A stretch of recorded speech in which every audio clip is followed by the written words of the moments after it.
me know. This meeting is being recorded. I don't like just putting it out there for everybody, but if you're interested, it's going to be there. I find it worthwhile. Um, so welcome. I think this is our third one, Heather, Yeah. if I'm not mistaken. And like I was just reminding everybody, we're trying to separate it out. We alternate a morning time and an afternoon time so that it kind of stretches to the people in Europe do the morning, they get to come in, and the people in the afternoon are the ones from Australia or Taiwan or the Philippines who it's the following morning for them. So everybody gets a chance to join in if they're interested. So it's our time to just kind of get together and talk about guided autobiography, stories, what's going on. We have a guest speaker today, as we did last week. Gord, if you just want to enter, well, I guess you're the only man. Oh no, there's two men. I was going to say, you're the only man. Typical guided autobiography. It's 90% women and 10% men.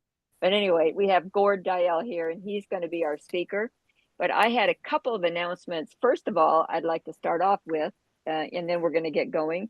One of them is that Sarah White had a rough day today, and she couldn't be here, but she told me to tell you that for the GAB anthology, the next one, which is called Second Chances, Lives Change One Story at a Time, we had 110 excellent submissions. She has narrowed it down to 53 in English and 5 in Spanish with an English translation. And they're all excellent. We're very pleased with the whole thing. And all of you should have been notified. So there was either an acceptance email sent to you, a decline email sent to you, or a revision needed if you were up to doing those revisions or you wanted the editors of the anthology to do it. So everybody that had a submission going out, you should be notified now. If you haven't, get back to Sarah White and tell her you got missed on the list or something. And Cheryl, can you tell us how what the process is when the book gets printed? Does it get physically printed or is it digital? And where? Oh no, it's physical. It's physical. Oh, cool. And it should be, I think it's like September, October when it's going to be finished. Right now it's going through now it has to be done through the final editing, the proofreading. If anybody's done a book, the steps that are involved in that, they are considerable. It goes through that, and then we've got to do the formatting. And I think Sarah is going to use her InDesign skills because she is not only she has an MFA in creative writing, but she's gifted with formatting and using InDesign. So, and all of the proceeds from all of the anthologies go to the Beer Center. It's all volunteer, so none of us are making any money off of it except the Beer Center, which is hopefully supporting our efforts to keep everybody together. So it's all, I think they've all been excellent. This time we have, I don't know how many of you know Bruce Feiler, but he has volunteered. We've asked him, I happen to know him, asked him, and he's writing a foreword for us for the book. So I think that's going to be a little bit of a boost for us in sales. I don't know, but maybe, who sometimes helps out. Oh my goodness, I'm so happy to see Carlos back. We didn't scare you off last time, Carlos, with all of us pouncing on you.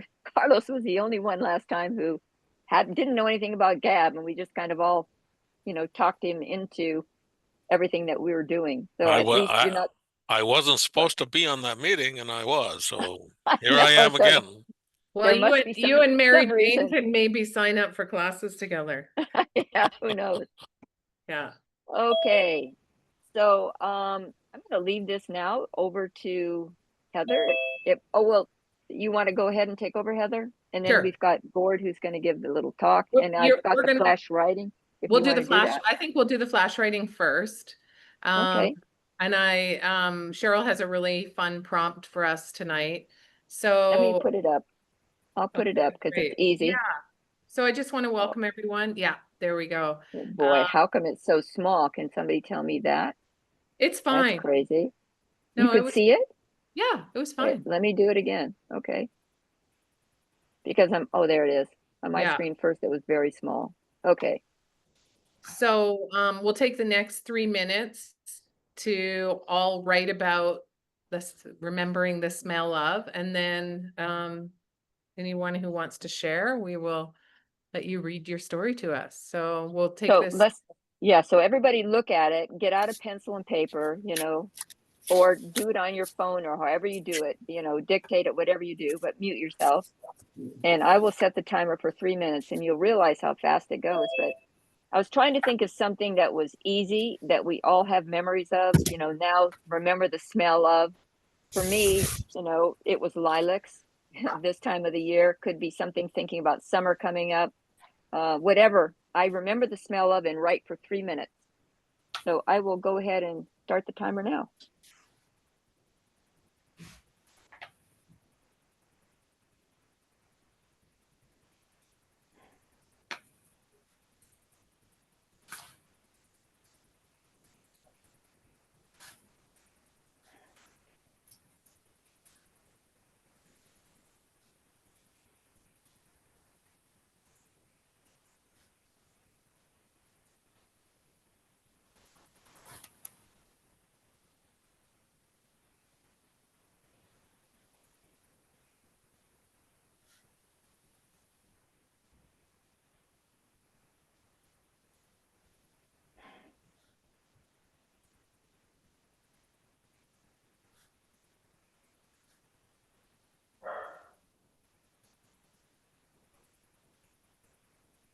We've got about 1 minute left.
Fifteen seconds.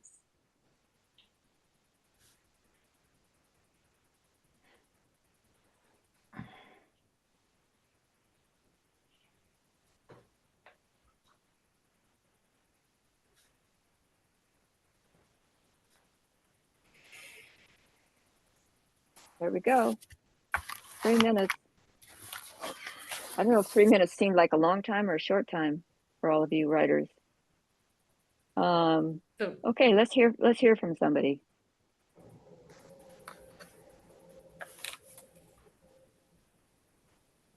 Well, can I pick somebody? Sure, go ahead. Okay, Kimberly, come on. Look, she's shocked. You know who was in the same small GAB group, right? Yeah. They can lean on their friends. Yeah, and you know who else I'm looking at. Huh. Okay, Kimberly, where'd you go? Now I can't see you. She's there. She's still there. I remember the smell of the pandemic. Quarantine smelled like Chloe, the new perfume I started wearing every day to switch things up and give myself an emotional boost. Scent and memory, they say, memory and scent. And now the notes of that dreamy fragrance remind me of that difficult time. Oh, nice. Oh, I wouldn't have thought of that. No, thanks, Kimberly, and thanks for letting me put you on the spot. And still be my friend. Yeah, exactly. Well, we'll see about that, right? Yeah. Well, I'll just do a little side. Kimberly's releasing her first I novel. think Right? Alice is going to read. Alice put her hand up.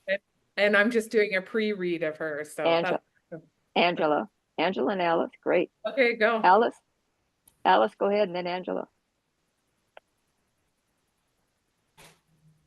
You're muted, Alice. Alice. Sorry. I remember the smell of the first perfume gift that I received. I was a teenager in college. It opened soft and slightly sweet with a powdery amber haze. There's a retro sensuality to it. It smells a little dirty, a little clean. Smells like an animal, but with a floral whisper. Worn today, it doesn't follow millennial trends or preferences. It stands on its own. And probably you can guess, it's Jovan Musk Oil. Oh, I don't know that one. Wow, look at all these perfume people. Angela. Okay. I remember the smell of my father's cigars as I climbed the stairs to a second floor apartment, the pungent odor lingering down. Is he here? I wondered, my heart beating fast. Would I see him on this visit, or was I too late? I take a breath at the door before turning my key. You missed your dad, Mom will call from the kitchen. A tear stings my eye. Why can't I get back in time? Oh, Oh, wow. Beautiful. God. Whoa. Oh, Heart-wrenching, actually. I can go. Oh my God. Go ahead, please. So this is Carlos. And the smell of fried corn dough Mm. interlaced with cinnamon and brown sugar. And so that was my mother's effort at making dessert on our birthdays. She Oh, was a peasant woman, so cakes and ice cream, those were things that we didn't know about. And so these cakes, which she called gorditas, gorditas. the thick little tortillas, kind of small, but they were cooked with cinnamon and brown sugar, and we loved them because it was always a birthday treat. That's what I remember. Sounds delicious. Actually, it sounds delicious. sweet. Thanks, Somebody Carol. else. Karen? Thank you. Okay. I remember the smell. Sweet, yet too powerful given the gentle and petite flower. Pale, pink, soft, and delicate. As I reach out and strike the velvety petals with the tip of my finger, it travels down the stem and finds another contrast.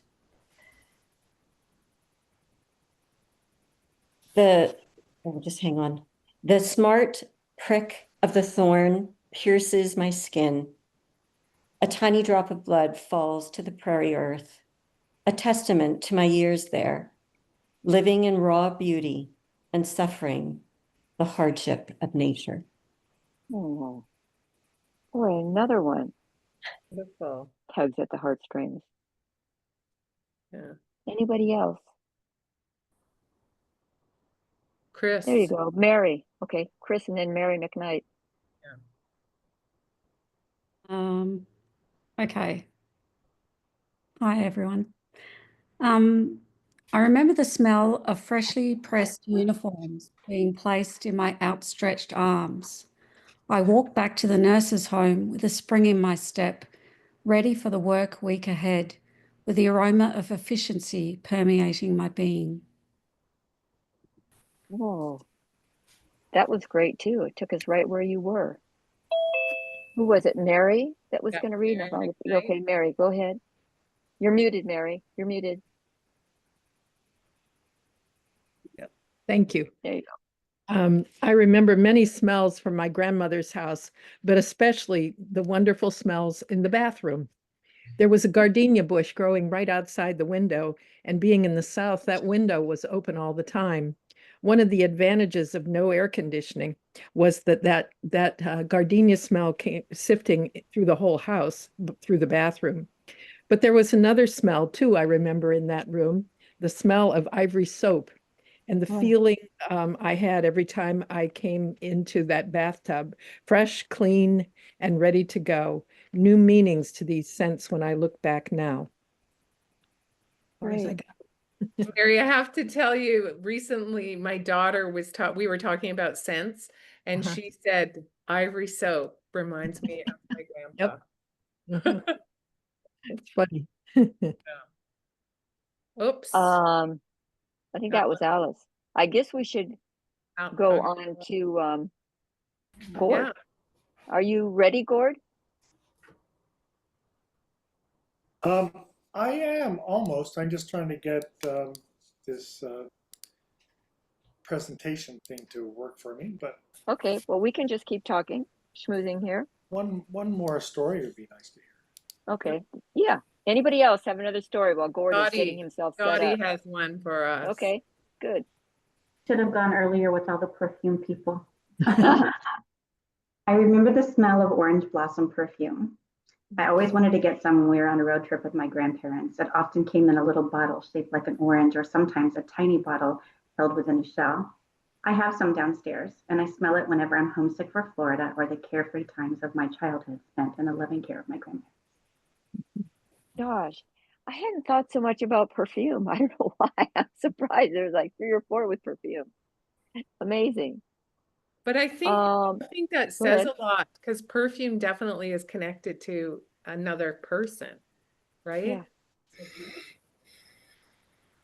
And Does anybody have any Did you questions? say that scent is like smell is the last sense you lose as you're dying? Really? I've read that in a number of places. Oh, it's funny. I thought it was hearing. I'm a hospice volunteer, and the one thing they always say is that even if somebody is, semi-comatose, you can still keep talking if they somehow are hearing you.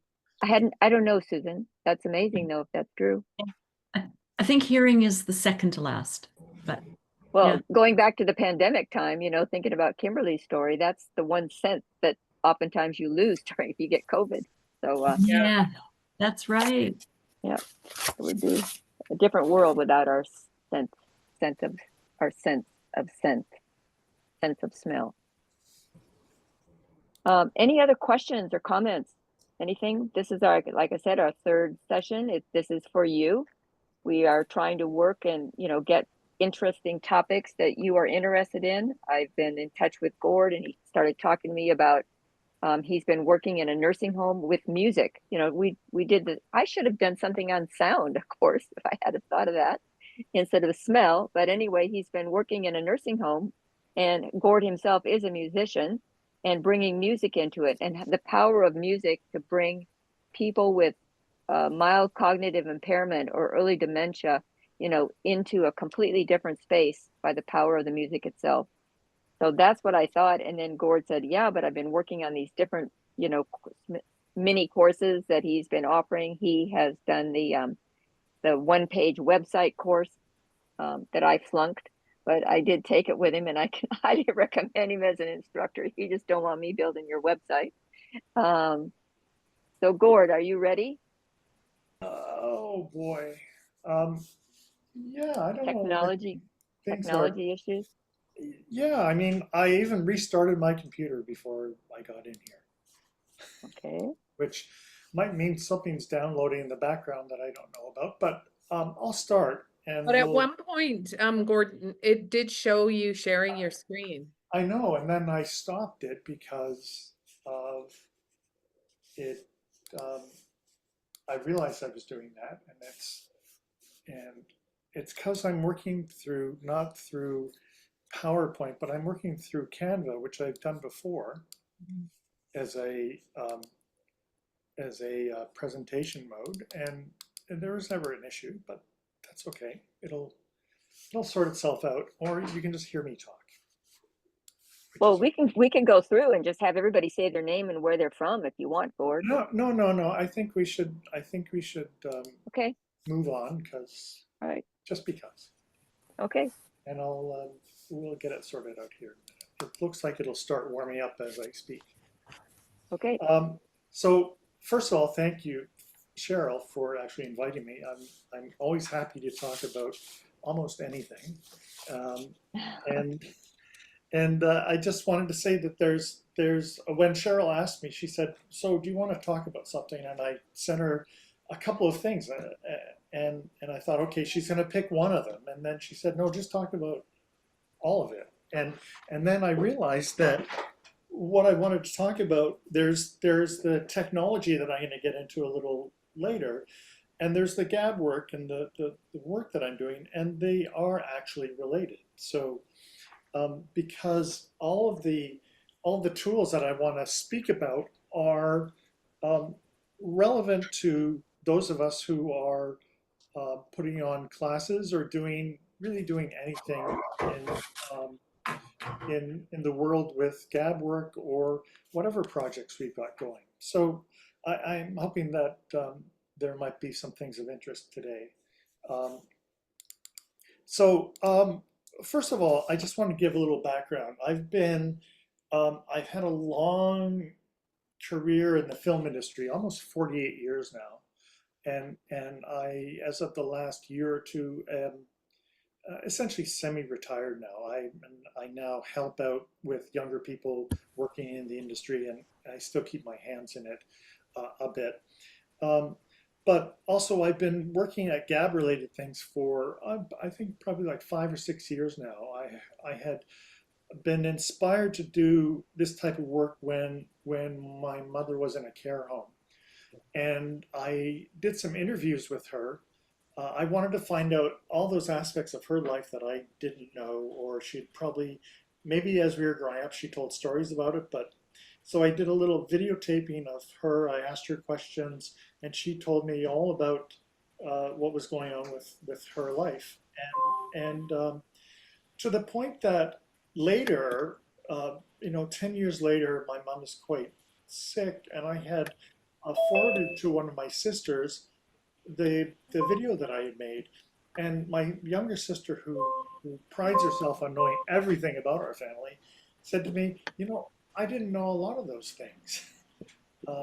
Because I think that generally people don't talk a lot about themselves because of maybe the way we're brought up, or you don't want to be tooting your own horn, so to speak.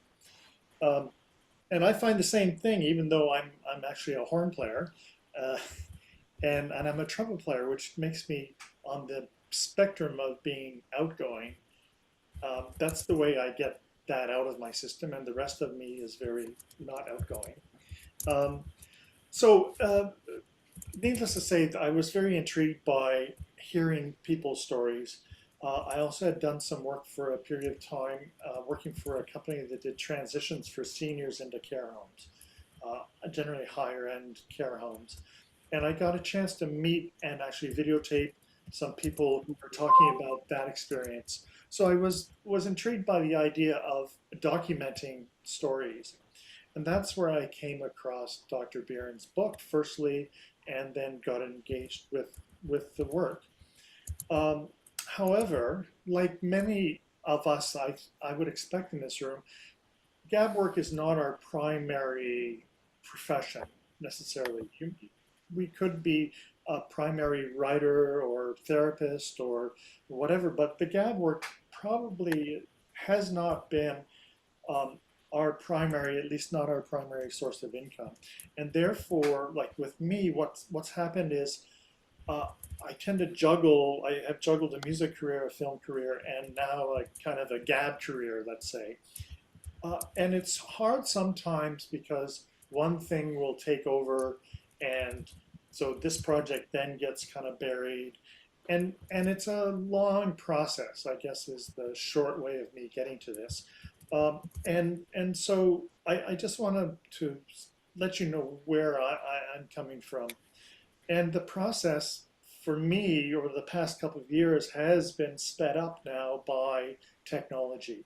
We can do way more today than we could 5 years ago, than 10 years ago.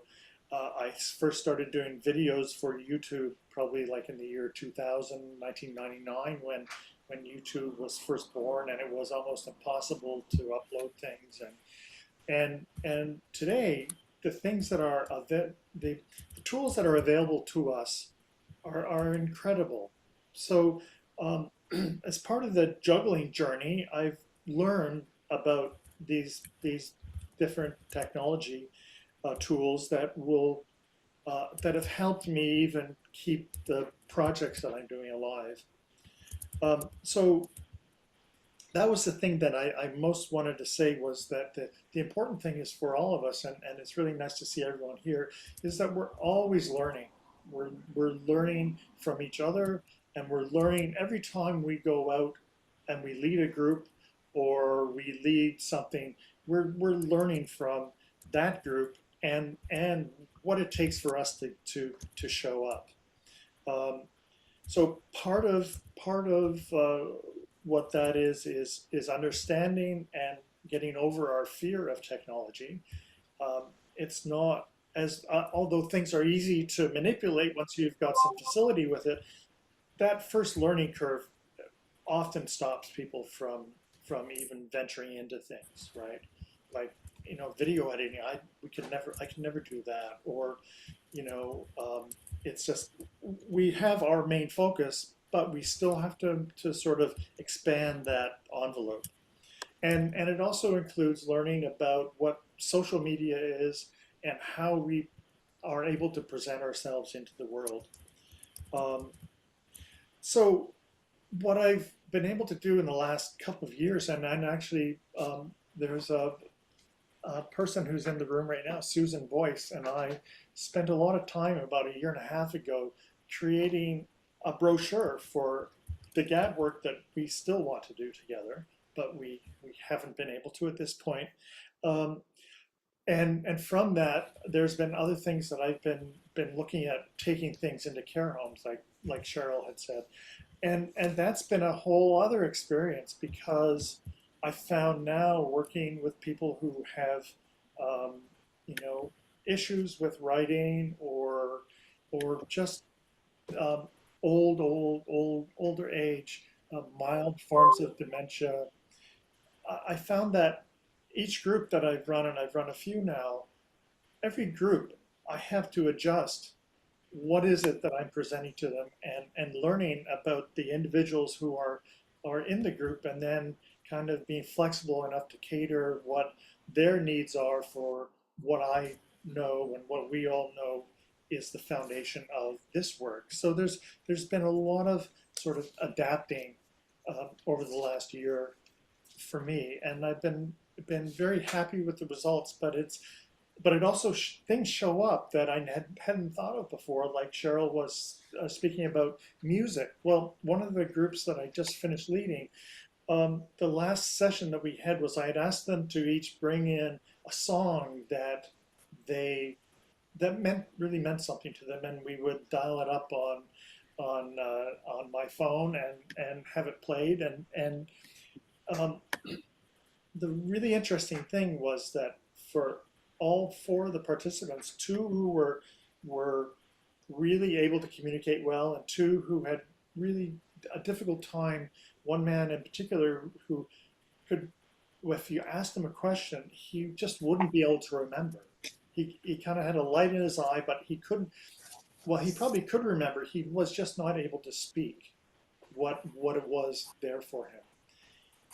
When we got to his song, you could see him singing along, like he was singing along very quietly, but he was actually singing the words, and then the other people also started singing along, and they did that with every song, and they were well, they were actually quite sad songs about people going away and life changing, and one was actually an very old Scottish song that you'll take the high road and I'll take the low road and I'll be in Scotland afore ye. Yeah. And the man who barely was mouthing the words for his song was now actually singing. Huh. Like it was incredible to see what this was, and what that did was it sparked for me wanting to explore more of how is this music so powerful to people that it actually awakes them, right? And so I'm going that way right now, just because it's incredibly fascinating to me, and I want to see if what happened in that one group actually will happen in another group, however that might be. Um, so that's kind of where I'm at right now as far as having developed things. Also, thanks to Cheryl, I had developed this one-page website course, and there's also a couple of people in this room that have been part of that over the last year. And that was also something that required flexibility in developing. It went from an idea to uh, uh, a real life sort of beta concept where people actually did the work. And this is the part that Cheryl failed, but you didn't fail. You failed the failed course. So, uh, um, and that grew into something else, and it's still growing. So I think for all of us, the work that we do with GAB, we want to consider that it's going somewhere, and you get to decide where you want it to go, right? Always keeping in mind there's foundational things that make sense, and who you're speaking to, the group that you're speaking into may always be different, but just know that it's not a fixed thing. And so part of what I wanted to talk about today was just some of the tools that I've been using that have helped me um, um, sort of mold and craft things to the point that I feel confident going out in public to speak about things, or I also feel more confident about talking to someone about who, at a care home, or someone who is going to facilitate the work happening, promotion, that kind of, you know, that that evil sort of word that we don't like, which is called sales, but it's really, we're just actually speaking in public about the work that we do. And I think the more that the Beer Center gets engaged with the work, the more and as individuals, the more that we can actually contribute into that, whether it's just participating in groups like this or whatever might show up in the future. We're all kind of, collectively adding to the conversation, and that's what I find is really really rewarding, to be engaged with this. And if there's ever anything that I can do, which might be today, just telling you about a few technology tools and finding a way to help some people along the way, I'm really uh, I'm becoming, or not becoming, but I am very passionate about that. So. I'm less than stellarly thrilled about what's happening with my sharing the screen and things, but let's see if I can do that, and let's just see what happens here.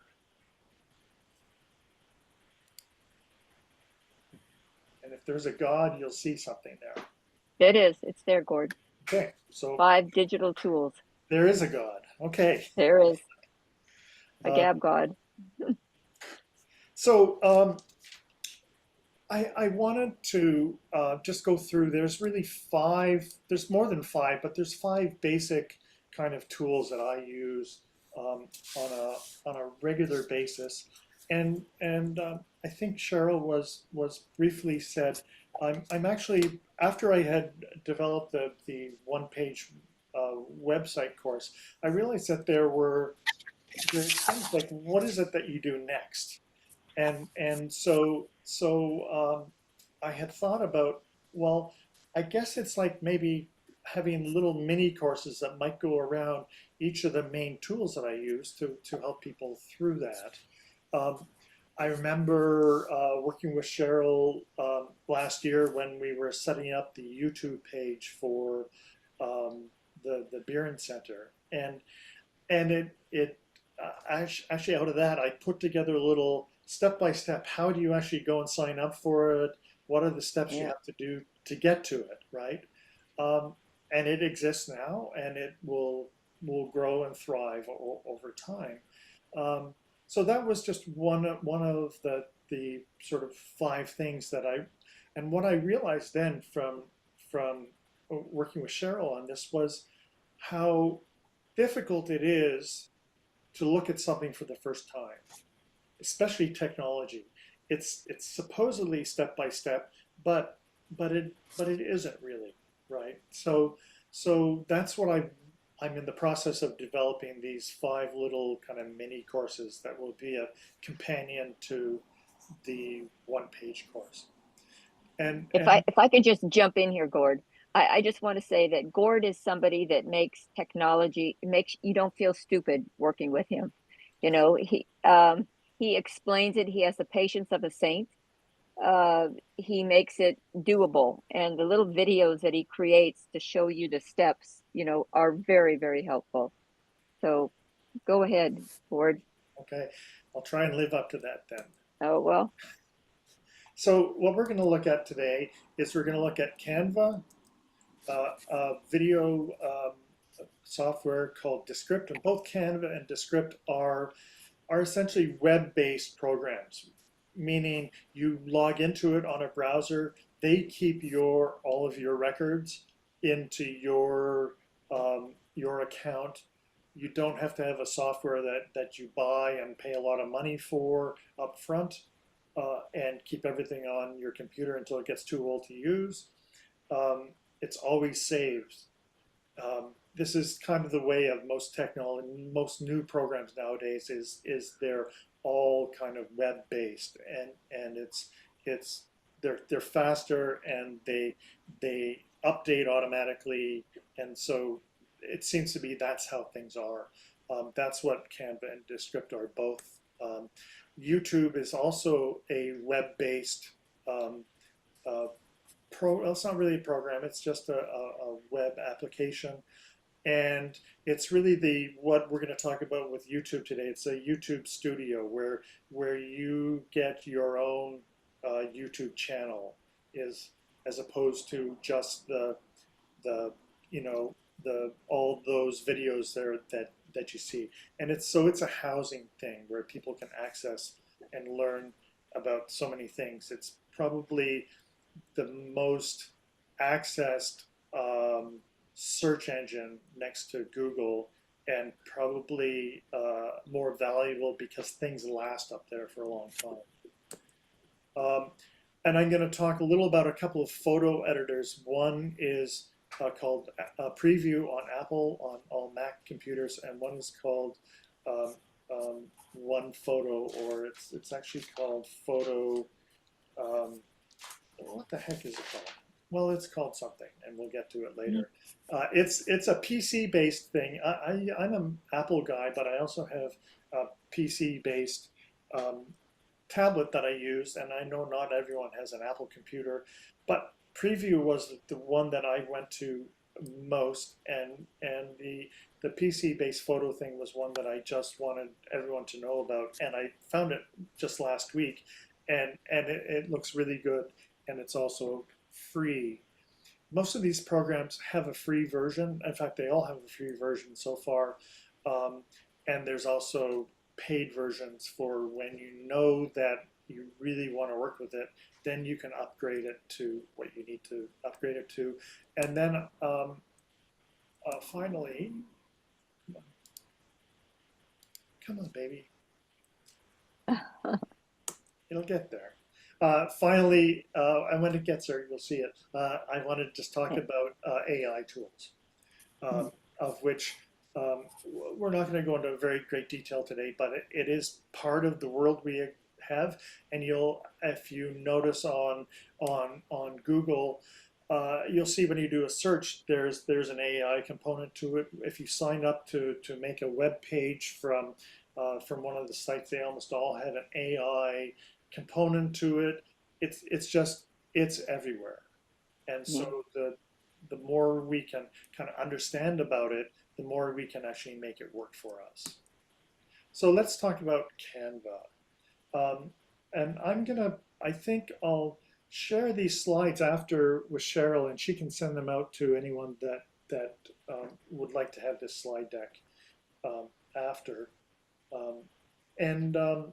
So Canva, so you'll see actually the big thing that says Canva here is actually, if you get the slide, you'll click on it, it will take you right there.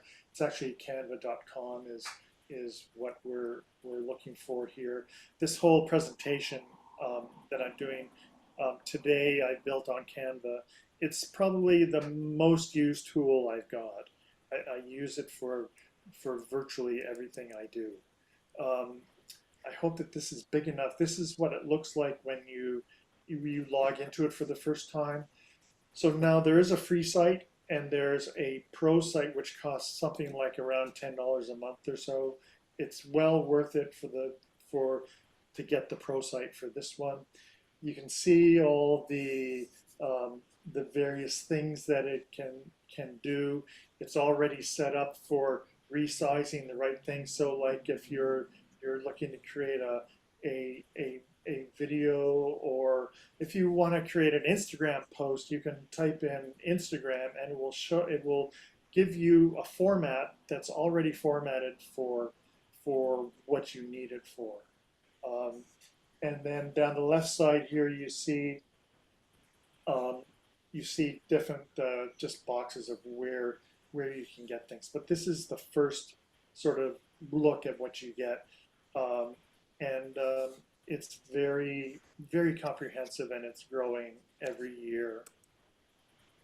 What you can make on Canva, and I have made all of these flyers and posters, social media posts, web page graphics, especially web page graphics, video thumbnails. Like for a YouTube post, you can make a thumbnail that is the first thing people see, that isn't necessarily what's in your video, and presentation slides, and on and on and on, and it goes on forever. Actually, it's like anything you can think about creating, it can do. And it also, in Canva, there's an AI component to it as well. There's access to a photo bank. So if you want to, say, have a photo of a man playing a violin, you can put man playing violin, and it will come up with a selection of people that are playing a violin. Or you can get the AI component of it to create a picture of a man playing a violin while he eats a banana, or whatever it is that you might want to come up with. It's quite cool, actually. Oh yeah, so this was, and Susan will recognize this, this was a brochure that she and I worked on a year and a half ago. It's an 8-panel brochure, which we tried to figure out how can we put everything that we know about what GAB might be, or what the work that we might do might be, into an 8-panel brochure. And the front panel was this, and it folded in half, and you open it up and you saw what was on this side right here. And this was right back here was the back page of the totally folded version. And then the inside, when it was all folded out, was all of this. And so all of these pictures we got either from Canva or another photo source. We were able to create the text that came from different sources, but we worked on it. We worked on it a lot to get things to be just how we wanted it to be. The thing about tools is it's only as good as the content that you want to put into it, and how you want, what the words are important, and the pictures are especially important. And this would be true of web pages if you're making them. Like we struggled a little while with the picture of the man looking up at this girl here, and we basically, when should I start? He's pondering when he should start, right? And so the pictures really help to, I think, tell some of the story. And again, on web pages, this is especially true. You want any photos that you have, or anything that goes out into the public, you want to use photos, and you want to use them in a way that really tells the story that you're trying to tell. So that was Canva. So now Descript. It's a video editing platform that I first heard about 4 or 5 years ago, and in that since that time, I've only been using it for probably 2 years now. It's spectacular, I have to say. So you basically are editing a document, editing the video like a document. So when you come into it, there's a free version for this, and there's a paid version of a couple of different levels. Most people, if you're just starting with it, I had the free version for probably the first half year or year that I had it, and then I upgraded, and the upgrade, it's still not a lot of money. It's about $20 a month, but for what the program is, it's very valuable, especially once you get to see that you're going to get use from it.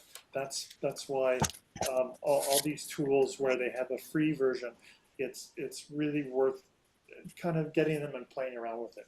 So when you first open up the program, you'll get a window that looks like this, and you basically drag the video file or the file that you have into here, and it will upload it into their system.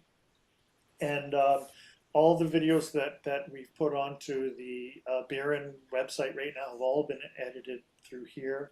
And then what you get is, the next step is, you'll see something like this. So this is a video that's been loaded in, and you'll see there's text here.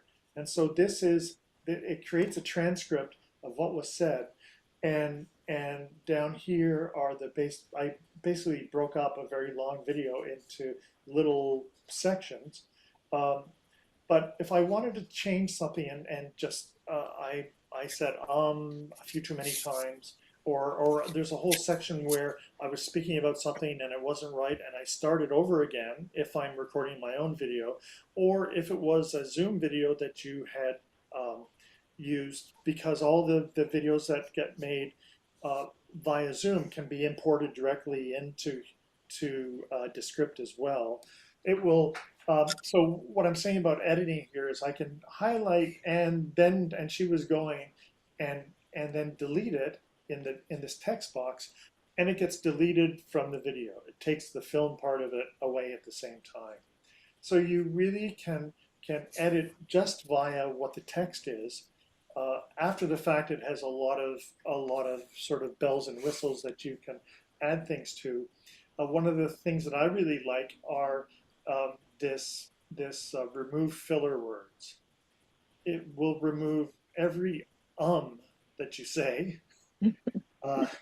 It will remove things that you just don't want there. It will also, you can click on the shorten word gaps, and if there was a giant space between when someone was talking and when the next person was talking, it will automatically, you can say, I want to shorten any gap that's more than 3 seconds long. Or you don't have to do that. You can just edit directly by the text, and you can see where there's a long gap. You see that this little thing at the bottom is really the sound, what the sound is. So you can see there's a larger gap between certain things. I can also edit from here. But editing from the text is something that we're all familiar with, and it's a great way to do this. Also, I can get it to put captions. I can have like a running line along the bottom, which is what people are saying. This is really handy in today's world where people are looking at videos on their phones, and they may not have the sound on because they're in a public spot. And so to have whatever the video is that's going by, and having the text be on the captioned on the screen, it's really helpful for, you know, accessibility, which is really important. And it's really simple to put in, because as soon as I've got a even before editing, I'll put in captions for everything, because then when I edit them, they all get edited out. It saves some time for a you know, like a 20-minute video. A 2 or 3 minute video is much easier, obviously, to edit. Again, one of the things that I want to do with the course that I'm developing for here is to be able to just get you into this and go, here's the steps you really need to look at.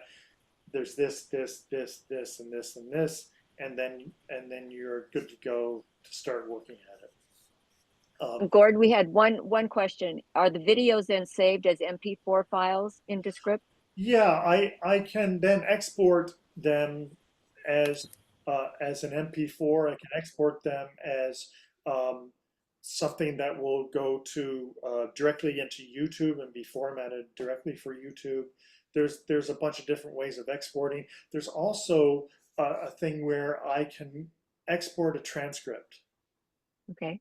of the video itself as a separate file. I could just export the audio if I wanted to as well. I was going to say one of the things that I've done with Descript was for one of the groups I was doing, I was recording their stories especially for the people who couldn't write. I had a little recorder and I recorded their stories and I imported them into Descript as a file, and then was able to then take their story, take the transcript from their story, and give it to them the next week. Wow. And here's another question: if you can import YouTube videos and edit them in Descript, you can any video that you have an MP4 file for, you can import into it. Yeah. Okay, great. Yeah, and then there's also other sort of AI components to this, and they have a sound bank with sound music things.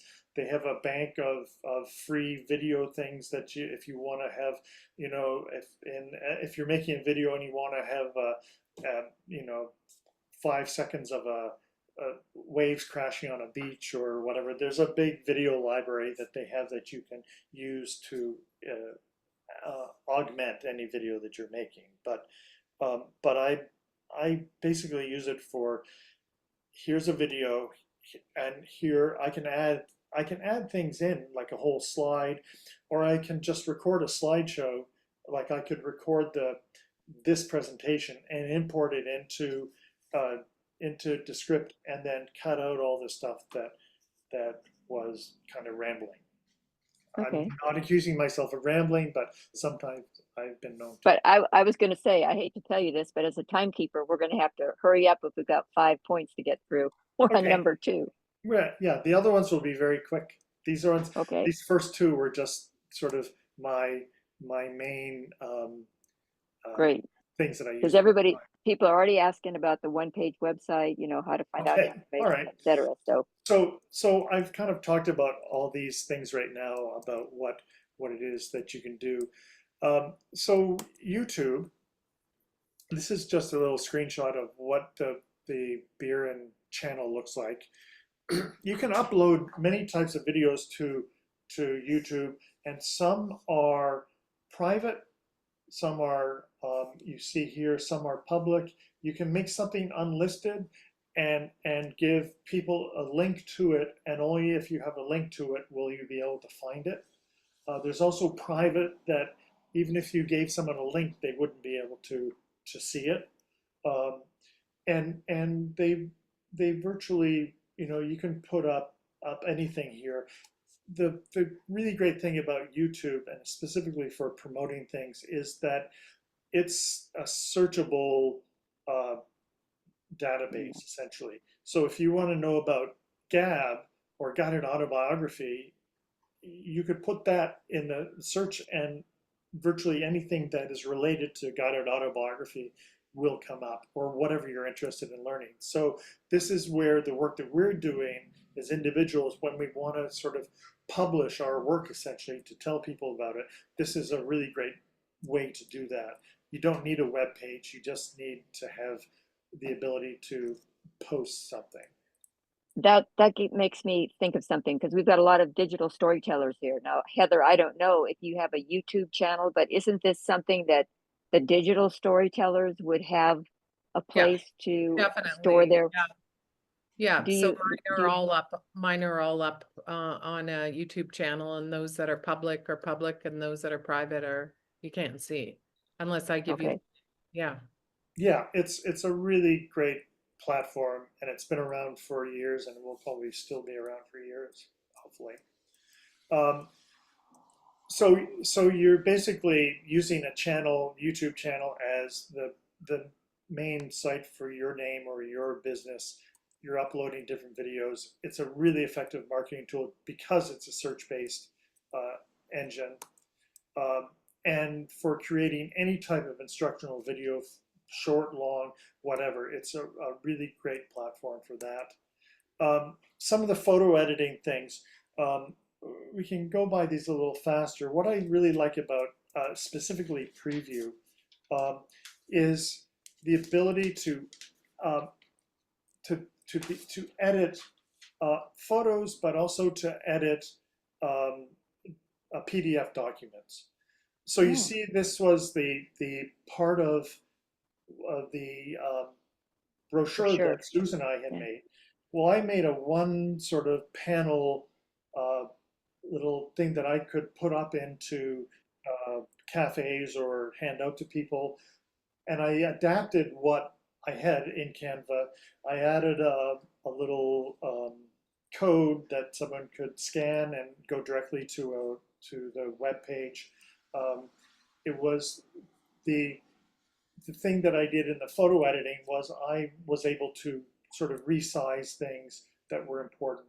This was the PC version of the photo editing thing, and it's called PhotoPad, as I said here.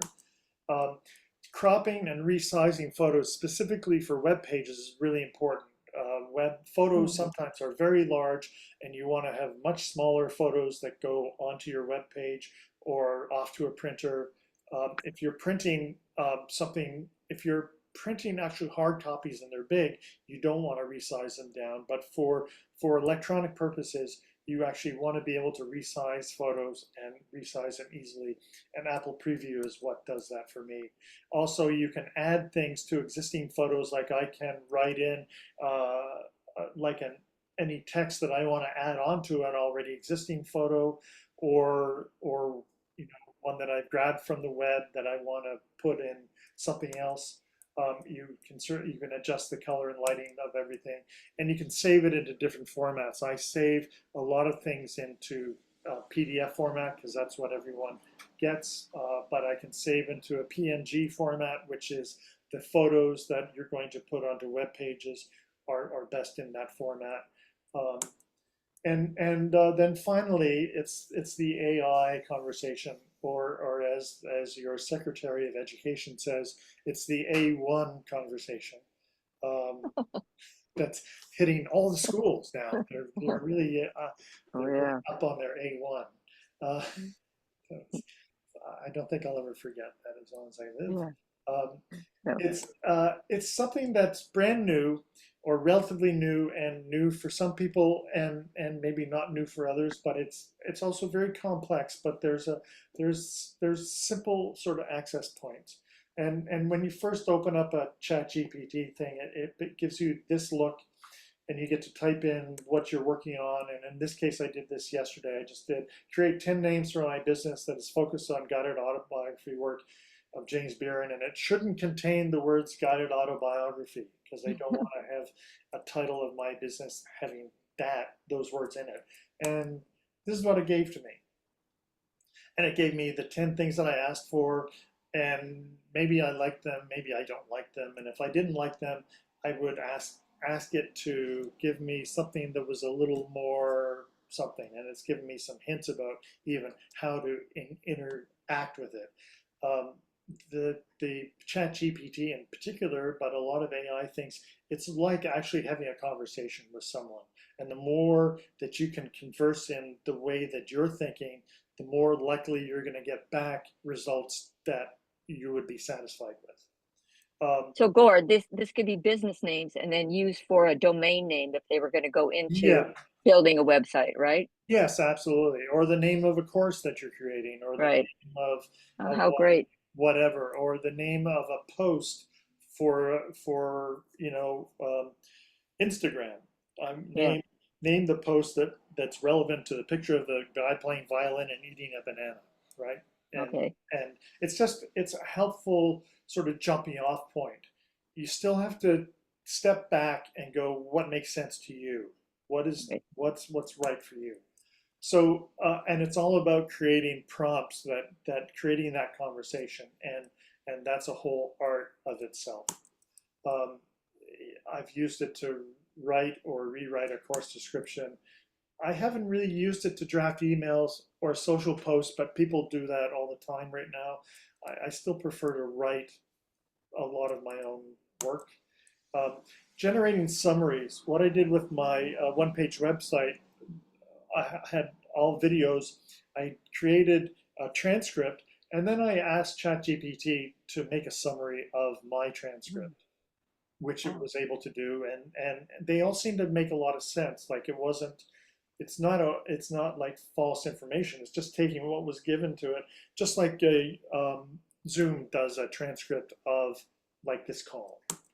And I've used it to suggest titles or taglines for things. So this was kind of this is the last slide, Cheryl. So We did it. This is Made all basically what those 5 things are and how they relate, and they're all kind of connected back into a web page. I use like a Canva. I use to create documents. I'll use it to create things. It's way easier to make things a form or whatever the information is in Canva than it is for me in like Word or if I'm adapting Excel or something, because Word just the things just don't move around so much. So I use it for a lot of different things, but they're all kind of connected in a way.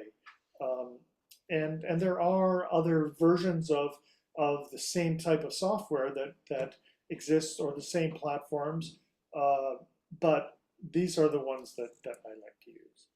So now I think it'd be a good time for any questions, and I'll stop sharing. Well, the first question that came up, Gord, was where people can take your one-page website class. That I believe is if you go to one page. What is it? What is it, Angela?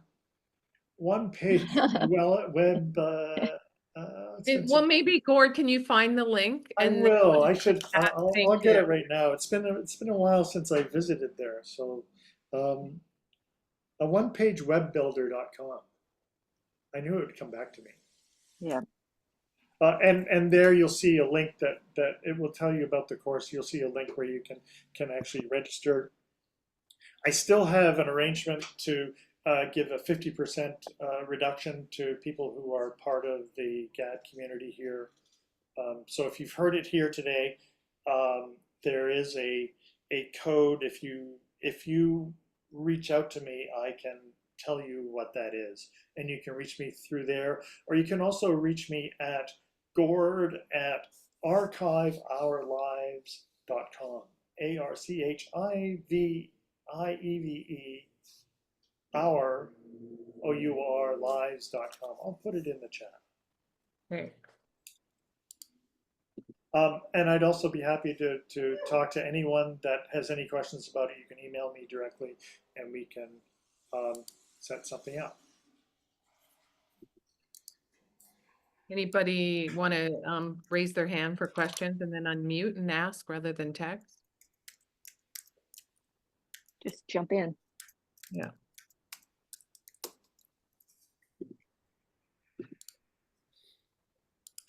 Thanks, Gord, for that. And I put the other one in above that. So. Okay, good. And what did you say the code was? I didn't. I will. I'll tell anyone who actually reaches out to me what it is. Yeah, reach out to Gord. How many people have websites that are on this call talking about their GAB work? One, Angela, me, Diane. Barbara, you do. Barbara. Anybody? Heidi, you have a website. Raise your hand. I know Heidi, you Kimberly have a website. does. Yeah. Right. I'm looking on the other Susan, do you have a website? Susan Boyce?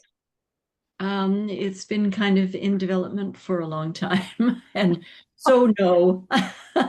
Gord, don't laugh at me. I know I said I was going to do it 2 years ago, but no. Oh, well, at least you're honest. You're like So me. the So thing Gord, about what does your class guarantee? If you can have it done in how much time? you should be able to have it done inside of 3 weeks. 3 weeks. Okay. Yeah. If you do there's essentially, I've broken it down into the 5 main parts of a web page and how you go about creating each one, and offering up different platforms that you could use to create it. People have done it. The ones who've been successful have done it in 3 weeks. You know, Angela, you might be able to speak about that. Yeah, I was gonna ask Angela to tell us about your experience. Fantastic. I mean, I actually have 2 websites as a result of taking his class. I'm a little ambitious, but anyway, you know, I have to admit mine are multi-pages, so I got a little bit further along, but I had created a website years ago on Apple, which doesn't exist anymore. So I was kind of used to the idea of making my own website, but this class just completely guided me step by step. I got used to the platforms pretty quickly. And yeah, and Gord he's very patient. Yeah, I will say that's right. that's one of his superpowers.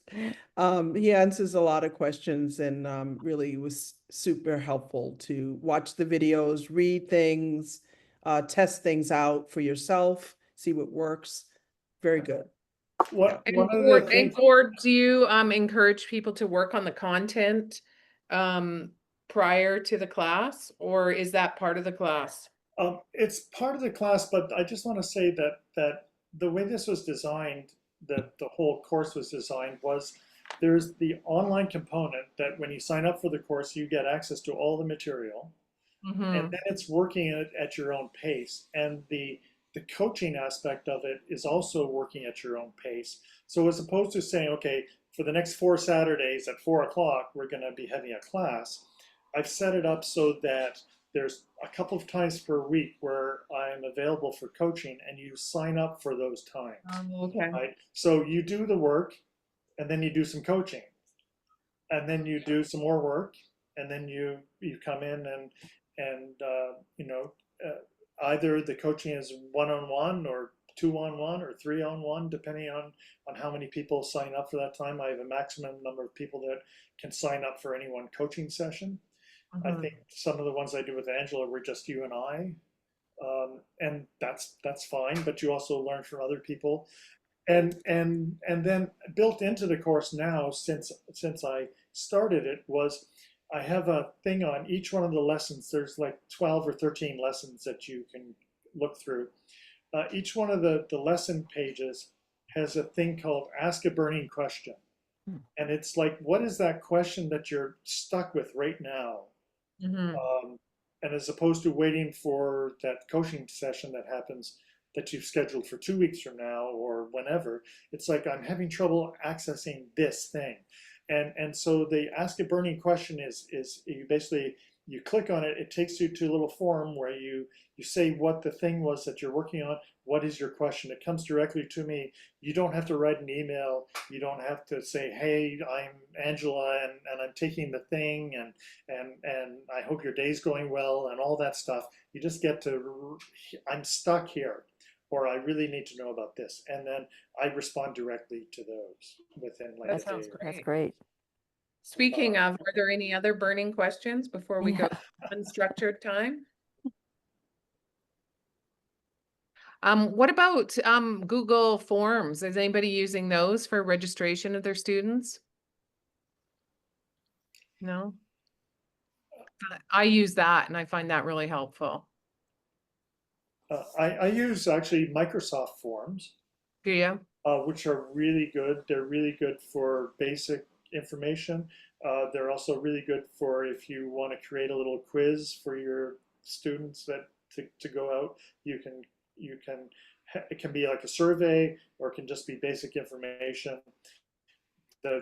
It's also free, and the links go out to people, and then come directly back to you in your email, and Yeah.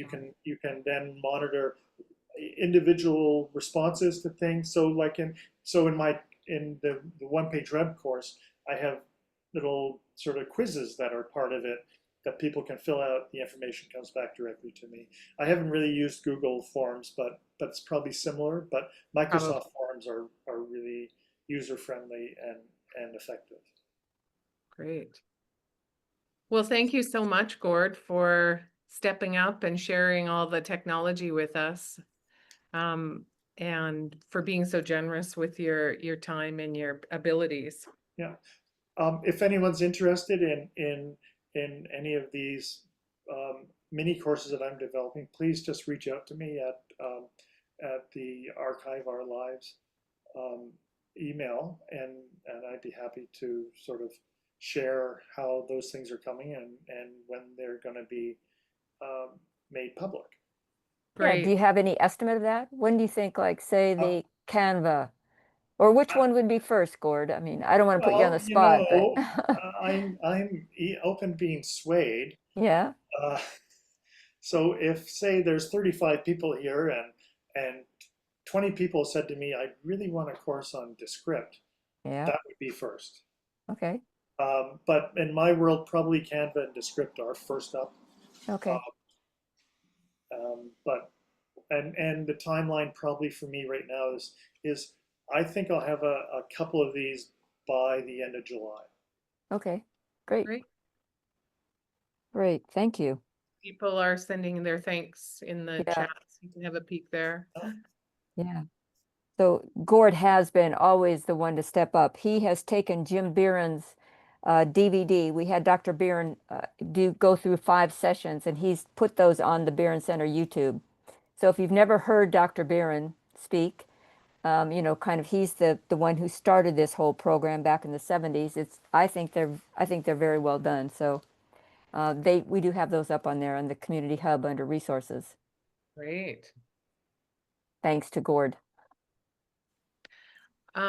So yeah. Anybody have any other things they want to share?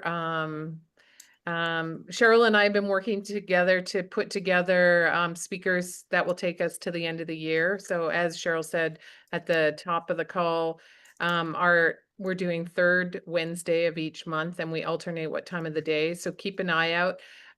Also, if you I just want to make sure everybody's getting the newsletter if you're finding it, and also we're making sure it goes up on the forum. So just make sure you're tapped into all the sources.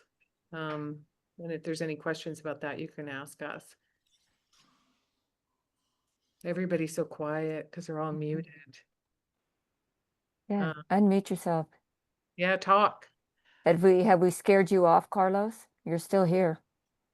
I'm still here, Yeah. listening, taking notes. Are you ready to build a website? I actually have a blog, but I don't know whether that suffices or not.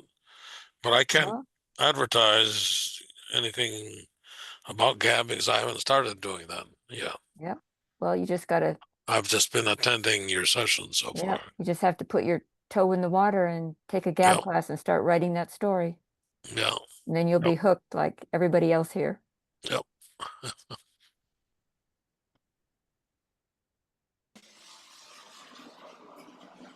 Oh, everybody's quiet today. Yeah. Nobody has anything to say. Oh, so I started to say at the beginning, and then we got so Kimberly Lee that read her beautiful story at the beginning just has a novel coming out, and I'm doing a pre-read of that. So that's been very exciting. And so I'm excited for her and wanted to just do a little plug. Well, tell us the title of that, Kimberly, because I remember Thank that this you. was ongoing when you took the training. It was. Thank you so much. It's called Have You Seen Him? Have And You it's a Seen Him? thriller about a person who happens to open up the newspaper and see his own face, a computer generated progression of his own face, and a missing child ad. So he has to go about finding the truth of himself. So it's fiction. Whoa, good for you. I don't think I have. And I don't think I've ever read a thriller, but this just shows my love for Kimberly. I am reading a thriller. Thank you. You're so sweet. Thank you. Any other news from anybody? Diane, how have you been doing down in Australia? We have now a new one. I'm trying to think. I think she's in Canberra. I don't know. Do you know Sandra Dexter? She's also part of, isn't it in Australia? Don't you have a narrative group, a life story group? I'm not part. Am I muted still? No, you're not. You're not. Now you're muted. Now you're muted. You muted yourself. Diane, unmute yourself. Diane. There, you're unmuted. Leave it. I'd had to do it twice. Yes, look, I'm not really involved in any of the groups here. I have been very busy doing other things for quite a while, so I'm coming back. Oh, well, good. But I have made a contact with someone on this event this morning who lives not far from me. So Okay. Who was that? we'll see what happens. I was trying to think.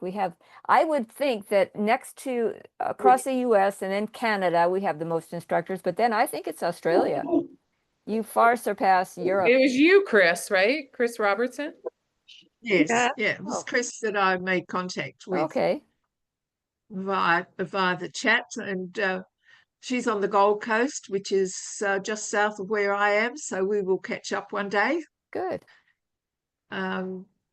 But I don't know if there are any other Aussies on here today, but No, I don't see any. But we I'm have happy to get back into it again, that's for sure. Okay, well, anybody else have anything they want to talk about, discuss, any GAB related things? Yeah, Chris. Yeah, I just wanted to say I haven't done anything official with my GAB training but I did want to share that I have used my GAB training with something very significant.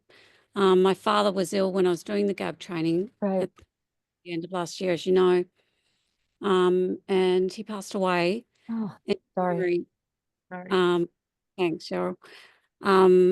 And 12 days before he passed away, I decided to make a recording with him for him to wish my mother a happy 80th birthday.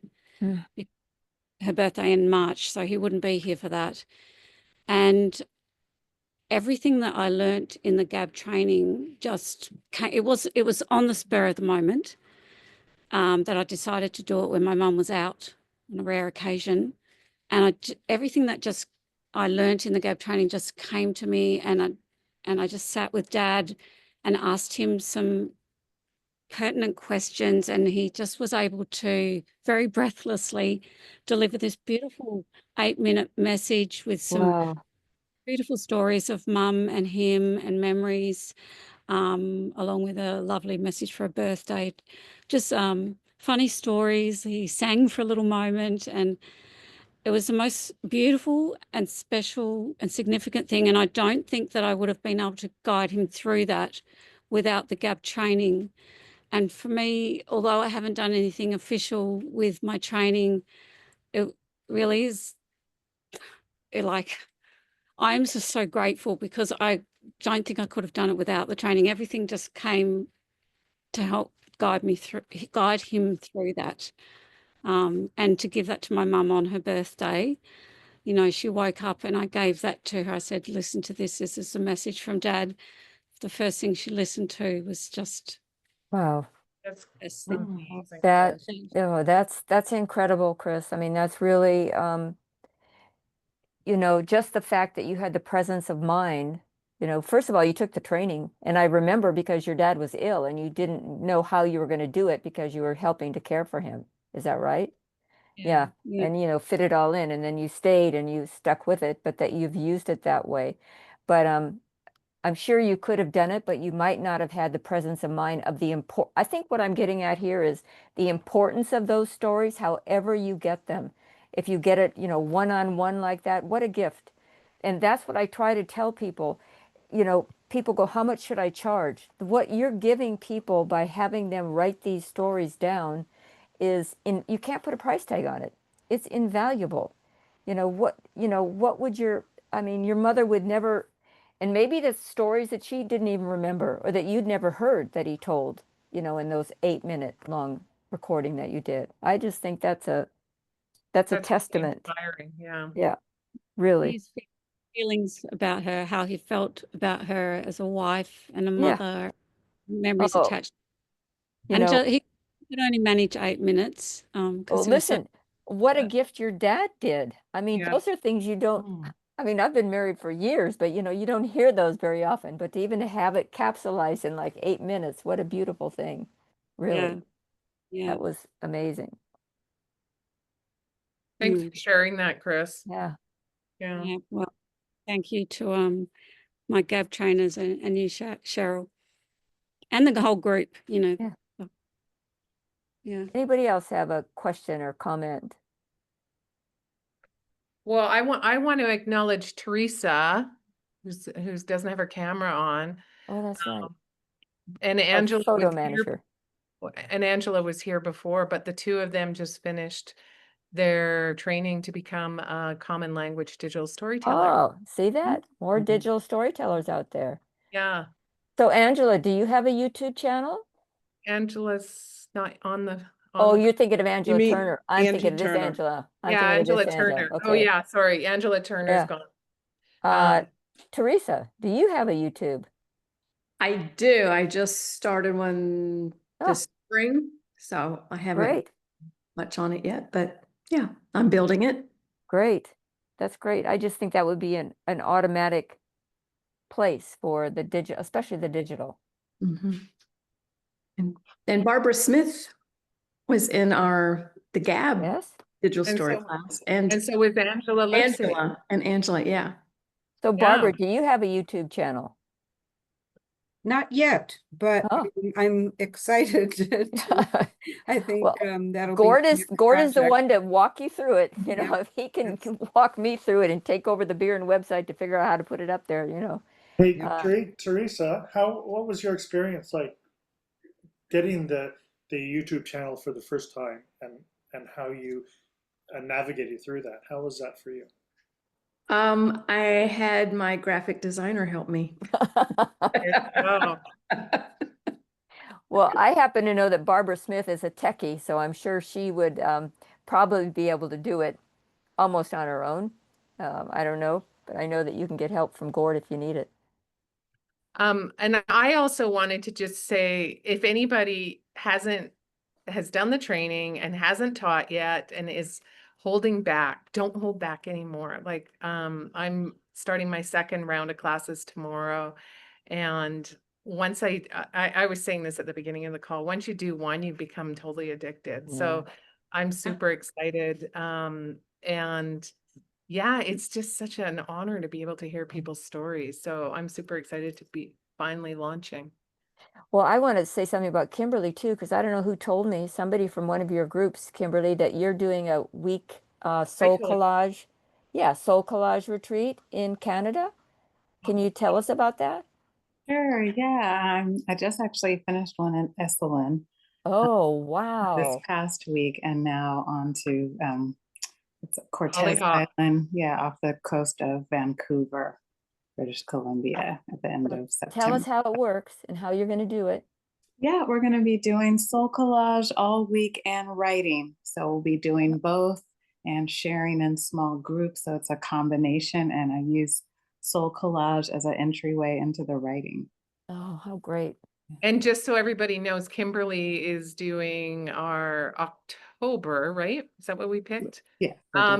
GAB Chat. And so she'll be doing a soul collage workshop with us. So be sure to put that in your calendar, because it was I've attended one of Kimberly's soul collages workshops, and I loved it. So I'm excited. Adding the visual component. Well, also, I think Teresa's here. I don't know if we've nailed her down for a month. Do you remember? Yeah, Teresa, what month are we doing? We're doing July? It's going to be with photos, how you use Right. photos. July. Okay, Good. the next one. Yeah. Okay. Teresa, we talk about the importance of photos and how you can add photos and use them. Yeah. They're all, how many of you belong to the photo managers? Is it just Teresa? And I don't know, do you belong, Heather? Are you a photo No, manager? but Angela Turner does. Okay. Yeah.